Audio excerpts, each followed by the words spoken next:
우리 말씀 찾아봅니다. 오늘 하나님께서 우리에게 주시는 말씀은 말라기 3장 7절의 말씀입니다. 말라기 3장 7절의 말씀.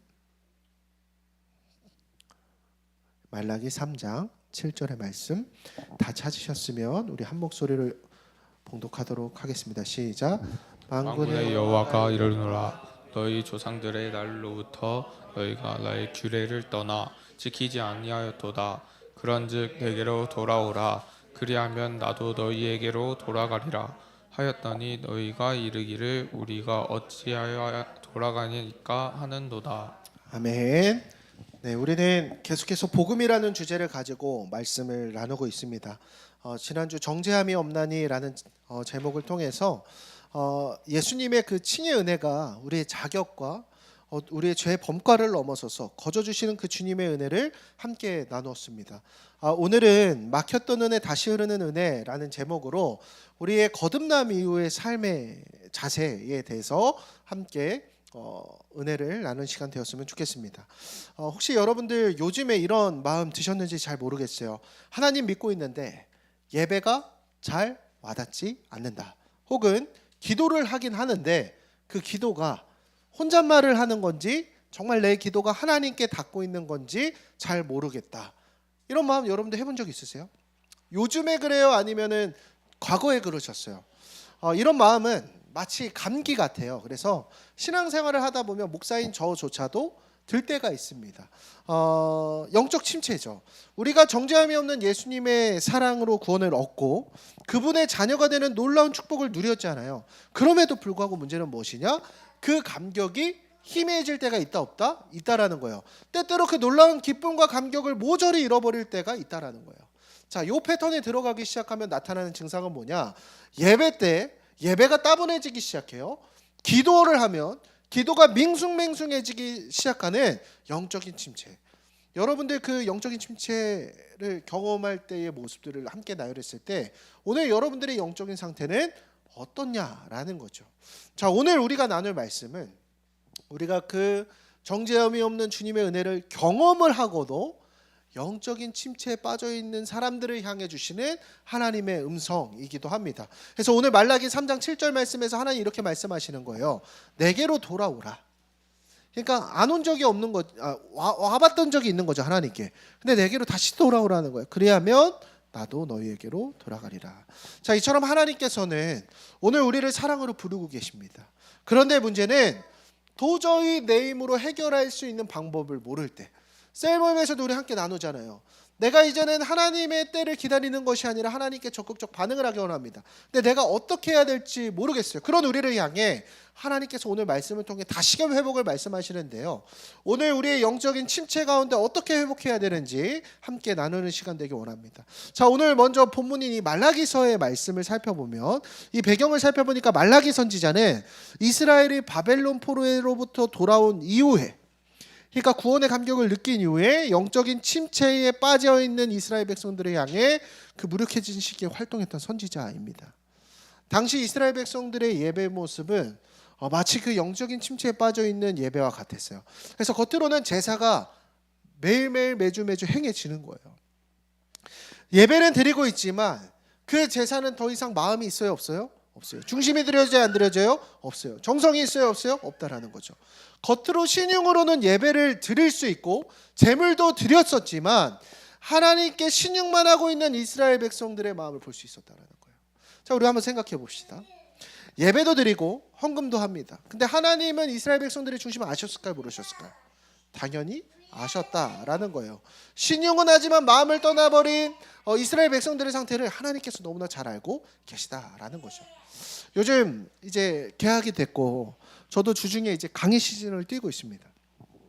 학교에 딱 가면요, 수업에 딱 들어가서 10분 정도 지나면 이제 수업을 막 이렇게 진행을 하고 있을 때 선생님인 제가 이제 앞에 앉아 있는 학생들이 수업을 듣는 신용만 하는 건지 아니면 진짜 수업을 듣고 있는지 저 알까요, 모를까요? 알아요. 얘네들이 눈도 쳐다보고 있고 귀로도 듣고 있는데 얘가 진짜 듣고 있는지 안 듣고 있는지 수업을 하는 사람은 다 압니다. 자, 교회에서 강요한 목사가 앞에서 설교를 합니다. 근데 여러분들이 설교를 듣고 있는지 아니면 안 듣고 있는지 저는 알까요 모를까요? 알고 있어요. 딱 이렇게 서서 눈을 보면은 티가 납니다. 이 사람 은혜 받고 있구나. 이 사람 지금 생각이 오늘 저녁 메뉴에 가 있구나. 이런 게 보여요. 뭐 이렇게 스쳐 지나갑니다.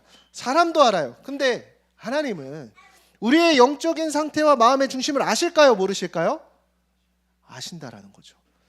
본인이 예배에 어떤 태도로 반응하고 있는지, 지금 이 말씀 가운데 정말 마음의 중심을 드리는 예배를 가지고 나아가고 있는지 너무나 잘 알고 계시다라는 거예요. 그래서 하나님은 오늘 말씀을 통해서 그 이스라엘 백성들을 향해서 마음 아파하시면서 책망과 동시에 다시 돌아오라고 간절히 초대하고 계시다라는 거예요.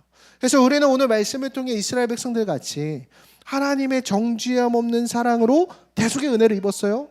그리고 과거에는 감격의 예배를 드렸어요. 신앙생활을 해나가고 있지만 또다시 영적 무기력에 빠진 우리를 향해서 하나님께 돌아가는 구체적인 방법이 무엇인지, 즉 그 은혜의 수단, 은혜의 파이프라인이 무엇인지, 그걸 통해 하나님과 다시 연결되는 길을 찾아보도록 하겠습니다. 자, 저는 어린 시절에 중마고우라고 하죠. 그래서 평생을 같이 할 것 같은 친구들이 많이 있습니다. 근데 이제 제가 나이가 30대 중후반이 되고 가정을 꾸리기 시작하니까 사는 게 바빠지니까 연락이 소원해지기 시작했어요. 그러니까 자연스럽게 관계가 어떻게 될까요? 멀어지기 시작합니다. 이처럼 관계라는 것은 의도적으로 애쓰지 않으면 멀어지는 것이 관계죠. 돌보지 않으면 희미해지게 되어져 있습니다. 여러분, 그러면 하나님과의 관계는 어떨까요? 마찬가지죠. 의도적으로 애쓰지 않으면, 의도적으로 돌보지 않으면 하나님께서는 우리에게 매일의 풍성한 은혜를 차고 넘치게 주시기 원하는데 우리가 그 은혜를 받아 누릴 수 있습니까? 없습니까? 없다라는 거예요. 멀어지기 원해요. 그래서 그 은혜는 바로 무엇으로부터 비롯된다라는 거예요? 관계로부터 흘러나오게 된다라는 것이에요. 그래서 하나님께서는 우리가 그 풍성한 은혜 가운데 매일 살아가게 하시기 위해서, 매일 기쁨과 평안한 가운데 충만케 살아가시기 위해서 은총의 수단을 주셨어요. 그 은총의 수단은 무엇일까요? 그 은혜의 파이프라인은 무엇입니까? 기도, 예배, 말씀, 성찬, 이 모든 것들이 하나님께서 우리에게 주신 은혜의 통로라는 거예요. 하나씩 살펴볼까요? 여러분, 기도는 무엇입니까? 하나님과 대화하는 자리입니다. 우리의 염려를 토로하고 하나님의 위로를 듣는 시간이에요. 이 자리를 통해 우리가 기도함을 통해서 하나님 우리에게 은혜 부어주십니다. 예배는 무엇이에요? 우리의 시선을 하나님께로 되돌리는 한 주간의 리셋을 하는 시간이에요. 일상 가운데 넘어지고 한 주간의 신앙의 루틴이 무너졌다라고 할지라도 이 예배를 통해 우리가 하나님으로부터의 은혜의 파이프라인을 다시 연결시키고 꽂을 수 있습니다. 여러분, 이 시간 듣는 설교 말씀은 무엇입니까? 하나님의 마음과 성품을 배워가는 여정이에요.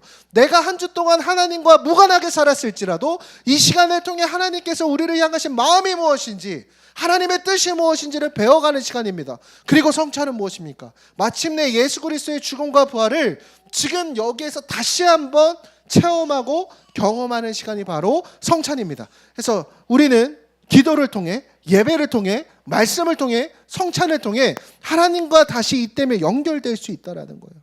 이러한 은혜의 통로들을 통해서 하나님이 주시는 은혜의 기쁨을 날마다 누릴 수 있게 되었다라는 거예요. 그러나 우리의 신앙의 루틴을 함께 나눴어요. 우리는 그 하나님과 연결되기 위한 그 통로를 사용하고 있냐라는 거예요.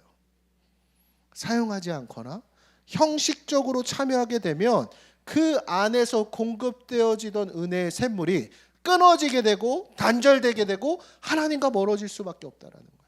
그래서 감리교회 창시자인 존 웨슬리 목사님은 우리에게 이렇게 이야기합니다. 다음 장 넘겨주세요.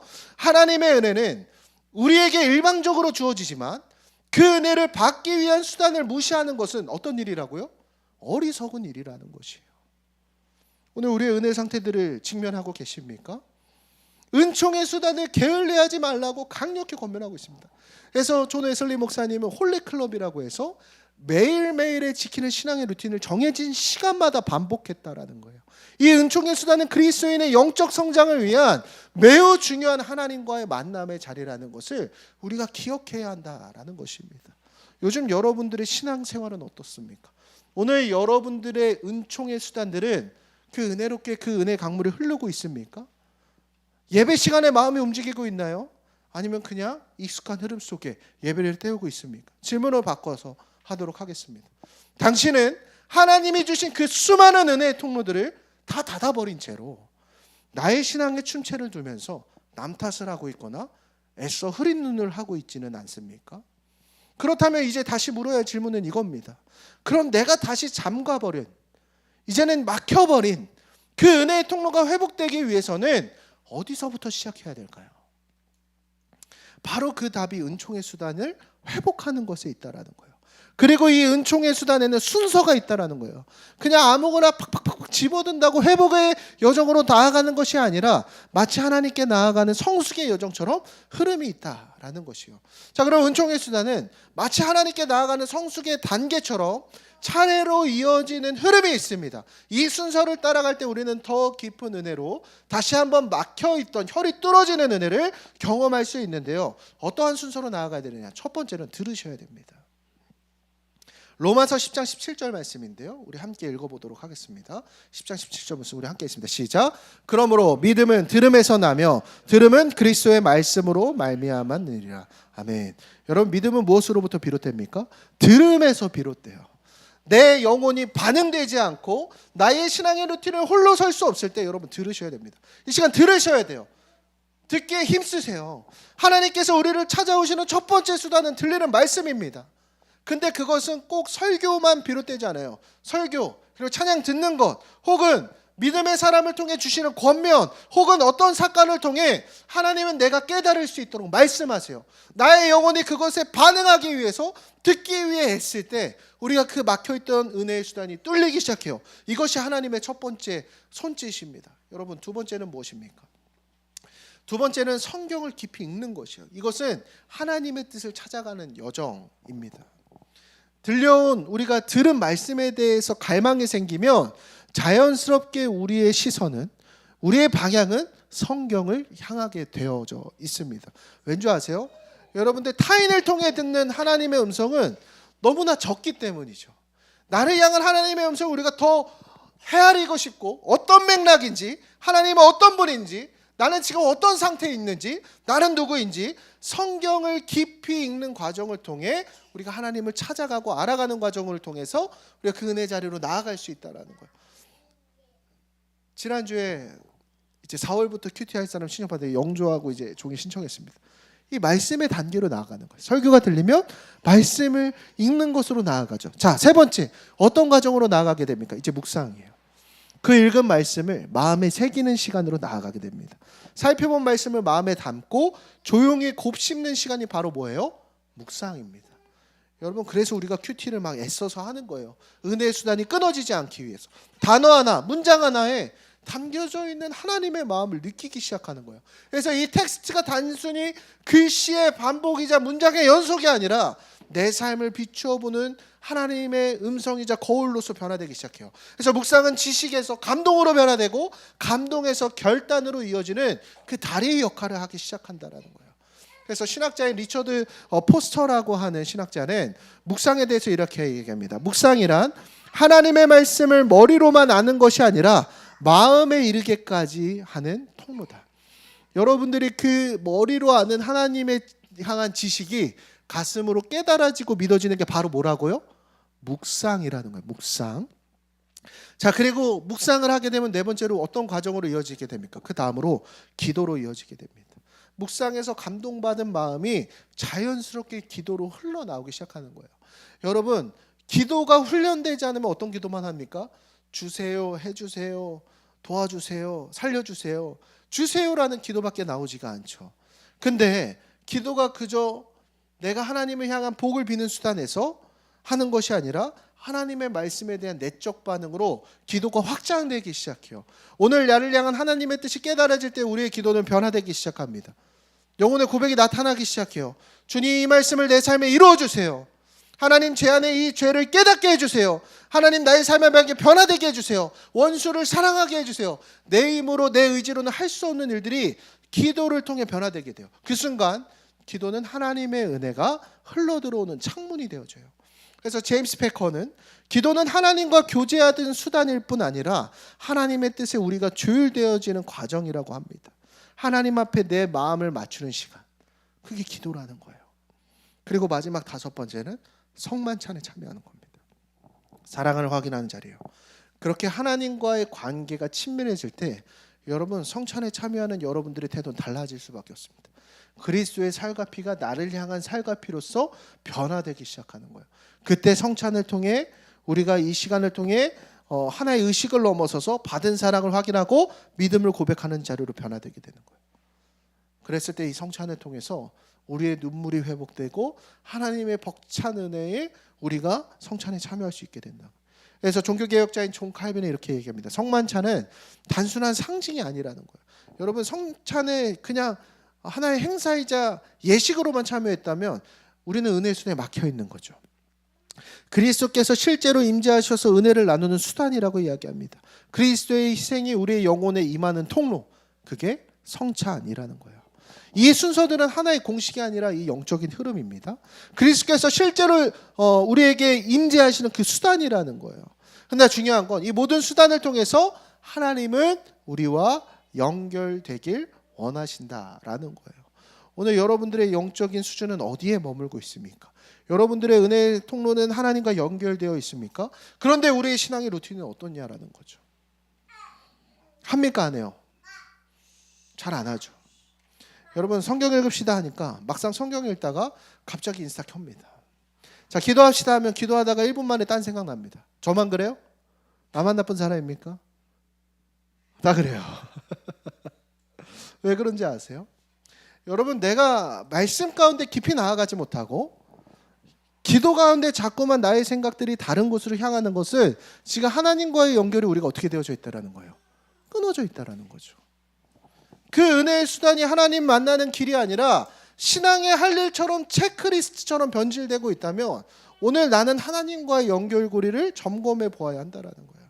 그 하나님과의 단절은 그 순간부터 우리에게 이 신앙의 루틴들이 의무감만 남기 시작한다는 거예요. 그리고 의무감만 남은 신앙 가운데 이 은혜의 통로들이 어떻게 변화되는지 아십니까? 두 가지 패턴의 패착에 빠지게 됩니다. 첫 번째는 열심을 공로로 바꾸는 신앙으로 바뀌게 됩니다. 은혜를 공로로 바꾸는 신앙은 은혜를 거래처럼 여기기 시작하는 거예요. 자, 이게 이제 은혜 통로가 아니에요. 하나님과 관계를 가까이 하는 게 아니라 내가 이게 의무적으로 하기 시작하면은 이제는 나 오늘 큐티 했고 기도 30분 했고 헌금했어. 근데 속으로 이 정도 했으니까 뭐 좀 주세요 하나님. 여러분 이건 관계가 아니죠. 이건 뭡니까? 거래입니다. 왜곡된 신앙의 모습이요. 이 패턴은 점점 우리에게 피로감을 가져다 줍니다. 은혜를 사는 느낌이 되어져요. 거저 주시는 은혜가 아니라 치성을 드리는 은혜로 왜곡됩니다. 그래서 이 신앙의 방법은 지치기 시작합니다. 뻗어나가요. 예배하기 싫어져요. 기도가 무거워지고 말씀 있는 게 지겨워지고 하나님과의 관계도 의무처럼 느껴지기 시작합니다. 이 모습은 마치 바리새인들의 공로주의와 유사하죠. 이 신앙의 반복과 나태. 우리의 행위로 하나님의 은혜를 얻을 수 있다고 여기는 오류라는 거예요. 하나님은 행위가 아니라 무엇을 보시죠? 마음을 보십니다. 혹시 요즘 신앙생활이 숙제처럼 느껴진다라고 한다면 나는 지금 신앙의 공로주의에 빠지지 않는가 점검해 보아야 합니다. 마음의 연결선이 하나님과 느슨해졌다는 신호라는 것입니다. 여러분 두 번째로 의무감만 남은 신앙의 모습이 빠지는 말로는 무엇이냐? 두 번째로는 연결을 포기한 신앙입니다. 연결을 포기한 신앙은 어떤 모습인지 아세요? 마음만 있으면 된다라고 생각을 해요. 하나님은 사랑이시니까 내가 뭐 안 해도 하나님 아시겠죠. 내가 뭐 안 해도 하나님의 때가 있겠죠. 여러분 이거 겉보기에는 굉장히 자유로운 것 같죠? 그리고 하나님의 영역을 존중하는 것 같지만 사실은 관계를 스스로 단절하고 있는 신앙의 모습인 것을 볼 수 있습니다. 사랑은 표현하지 않으면 존속되기 않습니다.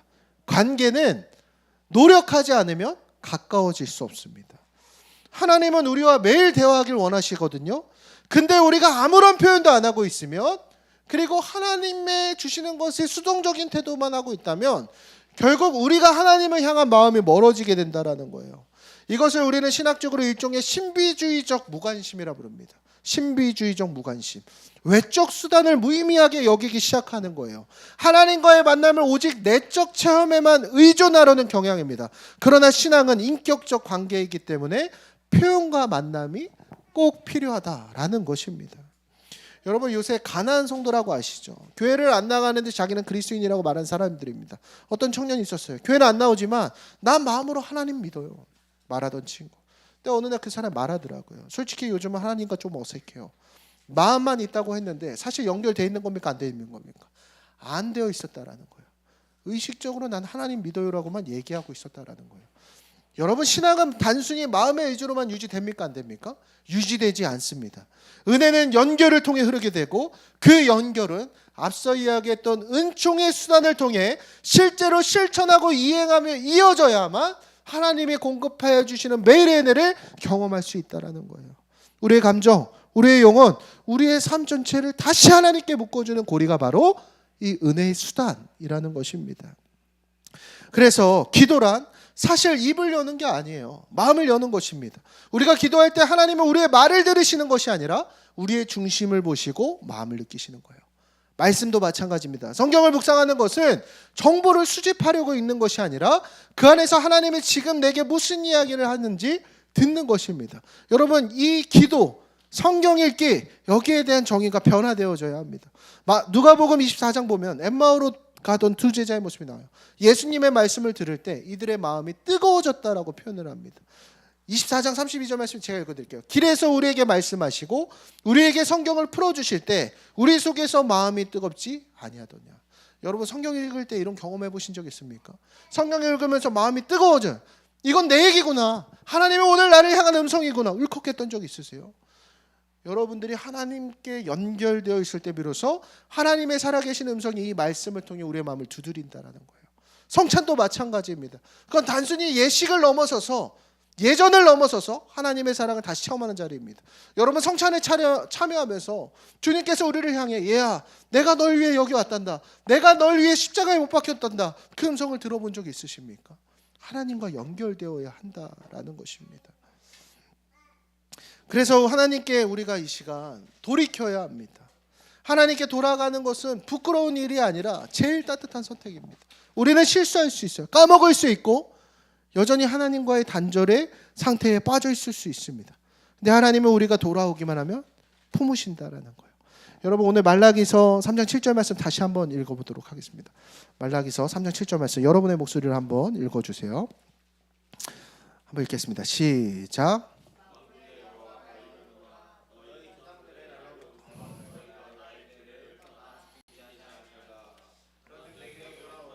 그래야하면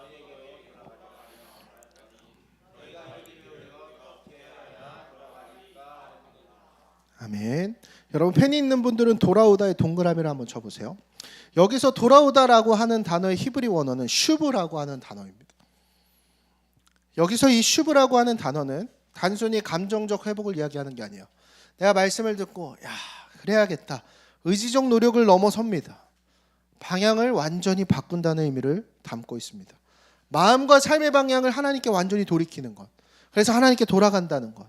그래서 우리가 돌아오다라는 단어는 단지 기분이 좋아졌고 내가 마음을 먹은 것을 넘어서서 삶의 중심이 이제 그렇게 하기로 하나님께 향하는 것입니다. 하나님은 우리에게 완벽을 원하시는 것이 아니라 연결을 원하십니다. 그 마음을 들고 나아갈 때 그게 하나님께 연결될 수 있는 우리의 회복의 시작이 될 수 있다는 거예요. 사랑하는 성도 여러분, 오늘 말씀을 정리하려고 합니다.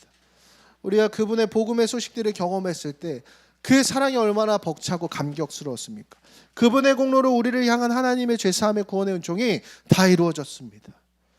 그러나 우리는 그 은혜를 경험하고도 여전히 우리의 예배는 밍숭맹숭하고 우리의 기도는 허공을 떠들고 하나님과의 관계는 단절되어져 있지 않습니까? 오늘 우리에게 주신 그 은총의 수단이 다시 회복됨으로 말미암아 하나님께 연결될 수 있는 저와 여러분이 되길 간절히 소망합니다. 기도를 다시 시작하십시오. 말씀을 읽기 시작하는 거예요. 예배에 진짜 마음을 담고 나를 회복하시길 간절히 간구하십시오. 성찬의 눈물로 참여해보는 거.